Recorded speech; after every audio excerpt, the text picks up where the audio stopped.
Diyos nakikipag-usap.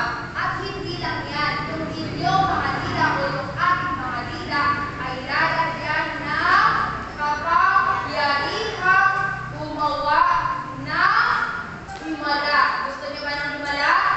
Eh, paano kung sinabi na wala ng himala? Gusto niyo pa rin? Siguro, sa pelikula lang yun, yung walang himala. Sa pelikula lang yung walang himala. Pero sa Diyos, hindi nawawala ang himala. Cameraman. Kaya kapag ang dila natin ay binagyan na ng kapangyarihan, lahat ng sasabihin natin ay mangyayari. Kaya pagka may kapangyarihan na ang inyong mga dila, mag-ingat na kayo sa sasabihin nyo. Diba? Baka mamaya sabihin nyo, Simon! Baka magulat ka pa, may suman. May suman pala yung kaharap ko. Kasi, bakit?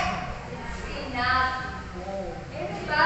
Kaya dapat kapag iyan ay pinago na at inilagay na yung salita ng Espiritu Santo, dapat yan, puro maganda na lang yung ating sasabihin. Eh, diba? Kailan pa nga natin na malakas?